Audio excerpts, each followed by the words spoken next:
نحمدہ ونصلی ونسلم علی رسولہ الکریم اما بعد اعوذ باللہ من الشیطان الرجیم بسم اللہ الرحمن الرحیم وذروا ظاہر الاسم وباطنہ صدق اللہ العظیم اللہم صلی علی سیدنا و مولانا محمد معدن الجود والکرم وآلہ وصحبہ وبارک وسلم۔ حمد و صلات کے بعد ماہ مقدس، ماہ نور، نور و سرور، ماہ رمضان المبارک میں ایک سلسلہ گفتگو روحانی مسائل اور ان کا حل۔ ہمارے ہاں سادہ لو طبقہ یہ سمجھتا ہے کہ روحانی مسائل کا تعلق شاید کالے جادو سے، تعویذ گنڈے سے، بد نظری سے اور کسی شخص کے کسی کے خلاف کوئی عمل کرا دینے سے ہوتا ہے، اور شاید روحانی مسائل کا تعلق جنات، آسیب اور انہی چیزوں کے ساتھ صرف وابستہ ہے۔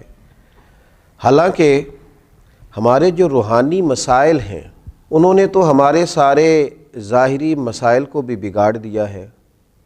ہمارے دل کے بگاڑ نے ہمارے وجود کے بگاڑ پر اور ہمارے اعمال کے بگاڑ پر بہت بڑا کردار ادا کیا ہے۔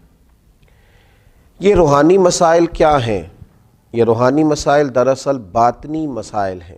قرآن مجید فرقان حمید ارشاد فرماتا ہے کہ وَذَرُوا ظَاهِرَ الْإِثْمِ وَبَاطِنَهُ، ظاہری گناہ بھی چھوڑ دو اور باطنی گناہ بھی چھوڑ دو۔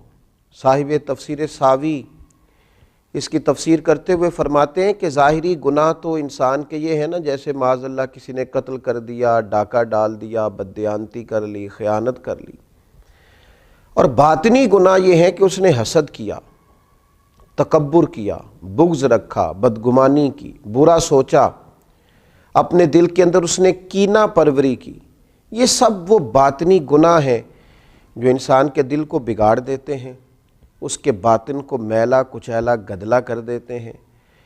انتہائی خوبصورت، نفیس، پڑھے لکھے، صاف ستھرے، سمجھدار، اچھے گھرانے کے لوگوں کو یہ باطنی گناہ اس طرح کا بنا دیتے ہیں کہ وہ ایک خود غرض انسان بن جاتا ہے۔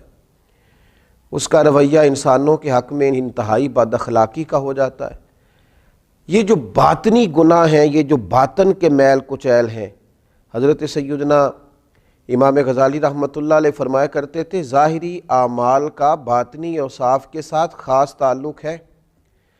فرماتے ہیں اگر باطن خراب ہو جائے تو ظاہری اعمال بھی خراب ہو جاتے ہیں، اور اگر باطن اجلا ہو، خوبصورت ہو، صاف ستھرا ہو، عاجزی والا ہو، انکساری والا ہو، خیر خواہی والا ہو، اللہ کے بندوں کی محبت والا ہو، اچھی سوچ والا ہو، اس کے اندر یہ ساری خوبصورتیاں موجود ہوں تو پھر انسان کا باطن بھی سنور جاتا ہے۔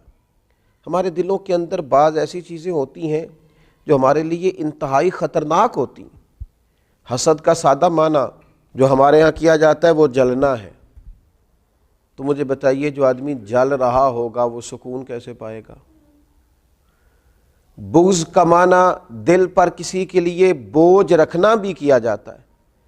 تو جب اپنے دل میں کسی کے لیے بوجھ رکھا جائے گا، تکلیف محسوس کی جائے گی، تو کیا انسان قرار پائے گا؟ تکبر کا معنی یہ ہے کہ آپ نے اپنے آپ کو بڑا جانا، کسی کو چھوٹا اور حقیر سمجھا، تو جب ہر وقت آپ اپنی بڑائی ہی کے چکر میں پڑے رہیں گے تو کیا دل کو قرار آئے گا؟ تو یہ وہ باطنی اور روحانی مسائل ہیں جو سامنے والے کا تو شاید کچھ نہیں بگاڑتے، لیکن اپنے آپ کو وہ تکلیف میں، اذیت میں، پریشانی میں مبتلا کر دیتے۔ تو ان روحانی مسائل کی معرفت رکھنا، ان کا خیال رکھنا، نبی اکرم نور مجسم صلی اللہ تعالیٰ علیہ وسلم نے فرمایا تمہارے وجود میں گوشت کا ایک لوتھڑا ہے، اگر وہ ٹھیک ہو گیا تو سارا جسم ٹھیک ہو گیا، اگر وہ بگڑ گیا تو ہر چیز ہی بگاڑ دے گا، بگڑ گئی ساری چیزیں۔ یا رسول اللہ صلی اللہ تعالیٰ علیہ وسلم وہ کون سا لوتھڑا ہے؟ تو فرمایا وہ تمہارا دل ہے۔ اگر تمہارے دل کے اوپر میل کچیل ہو، بغض ہو، عداوت ہو، کینہ ہو، حسد ہو، تکبر ہو، بدگمانی ہو، تو وہ سارے جسم کو بگاڑ دے گا، تمہیں شدید تکلیف میں مبتلا کر دے گا۔ لیکن اگر دل صاف ہو، اگر دل میں عجز ہو، اگر دل میں محبت ہو، اگر دل میں خلوص ہو، دل میں للہیت ہو، اگر دل کے اندر کسی کے لیے درد ہو، خیر خواہی ہو، تو پھر یہ دل باقی اعمال کو بھی سنوار دے گا۔ اسی لیے امام غزالی رحمۃ اللہ علیہ فرمایا کرتے تھے کہ دل ایک تنے کی طرح ہے، درخت کا جو تنا ہوتا ہے اس کی مانند دل ہے۔ اگر تمہارا دل صاف ہے تو پھر جو اوپر شاخیں لگیں گی تنے کے وہ بھی خوبصورت لگیں گی، پھول لگیں گے، پھل لگیں گے، توانائی ہوگی۔ لیکن اگر دل ہی بگڑ گیا ہے، پاک ہوویں تے پاک ہی ملدا ہی تے بنا پاکوں پاک نہیں ملدا، سارے جسم دے دھون دے نالوں اکو تولا ہے ٹکڑا دل دا۔ اور اقبال کہنے لگے دل بیدار پیدا کر، کہ دل خوابیدہ ہے جب تک، نہ تیری ضرب ہے کاری نہ میری ضرب ہے کاری۔ دل اگر صاف ہو، یہ جو باطنی ہمارے مسائل ہیں، یہ جو روحانی مسائل ہیں، جب تک ان کا ادراک نہیں ہوتا، اعلیٰ حضرت فاضل بریلوی رحمۃ اللہ علیہ فتاوی رضویہ شریف میں ارشاد فرماتے ہیں کہ جو مسائل ہیں نا علم قلب کے، دل کے جو مسائل ہیں، فرماتے ہیں یہ بھی فرض ہے ان کا سیکھنا بھی۔ کون سے مسائل؟ فرماتے ہیں جیسے تواضع سیکھنا، جیسے توکل سیکھنا، جیسے اخلاص سیکھنا، اس طرح باقی مسائل سیکھنا فرض ہے، یہ بھی سیکھنا فرض ہے۔ اور فرماتے ہیں جس طرح بہت سے حرام چیزوں کی معلومات ہونی چاہیے کہ یہ ٹھیک نہیں، یہ منع ہے، یہ درست نہیں ہے، اس سے اللہ رسول ناراض ہو جائیں گے، اسی طرح جو محرمات باطنیہ ہیں، یعنی تکبر ہے، ریا ہے، عجب ہے، حسد ہے، ان کی معلومات ہونا بھی ہر مسلمان کے لیے فرض ہے۔ اور پھر آگے چل کے آپ ارشاد فرماتے ہیں عظیم روحانی پیشوا سلسلہ قادریہ کے عظیم روحانی بزرگ اعلیٰ حضرت فاضل بریلوی رحمۃ اللہ علیہ ارشاد فرماتے ہیں جس طرح پنجگانہ نمازوں کی فرضیت جاننا ضروری ہے، اسی طرح حصول اخلاص کا علم ہونا بھی ضروری ہے، اس لیے کہ ہر عمل کی صحت، ہر عمل کا ٹھیک ہونا، اللہ کی بارگاہ میں قبول ہونا اخلاص ہی کی بنیاد پر ہے۔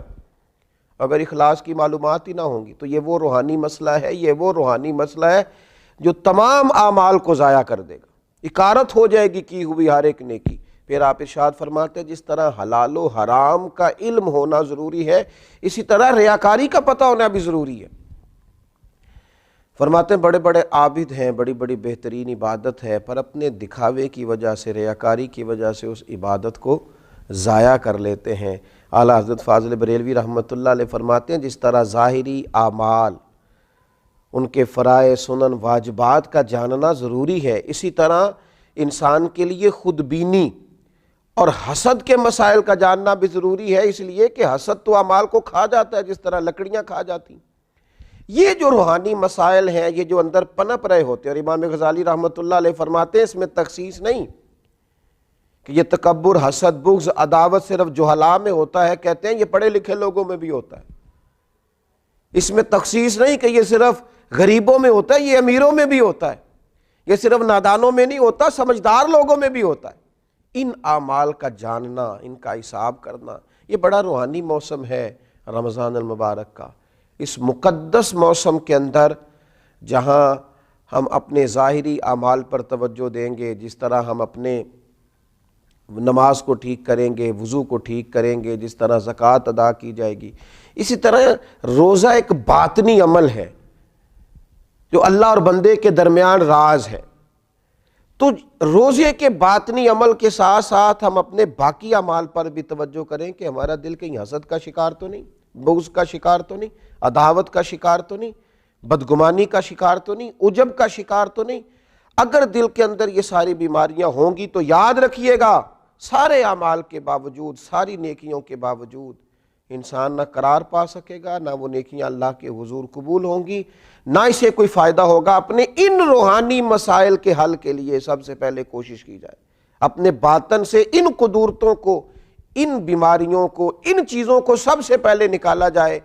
اگر دل صاف ہو جائے، دل پاک ہو جائے، دل طہارت والا ہو جائے، دل عاجزی والا ہو جائے، دل درگزر والا ہو جائے، دل خلوص والا ہو جائے، للہیت والا ہو جائے، دل اللہ کی محبت والا ہو جائے، رسول اللہ کی غلامی والا ہو جائے، تو پھر دل دریا سمندروں ڈونگے کون دلاں دیاں جانے، 14 طبق ساڈے دلے دے اندر، اسی تمبو وانگوں تانے، اور پھر تو کیفیت یہ ہو جاتی ہے کہ ہم نے دل میں سجا رکھی ہے تصویر یار. جب یہ ساری بیماریاں نکل گئیں اب ہم نے دل میں سجا رکھی ہے تصویر یار. بس ذرا گردن جھکائی دیکھ لی. اللہ تعالی ہمیں ان روحانی مسائل سے نجات عطا کرے اور ان بیماریوں سے شفا عطا کرے. آخر دعوانا الحمدللہ رب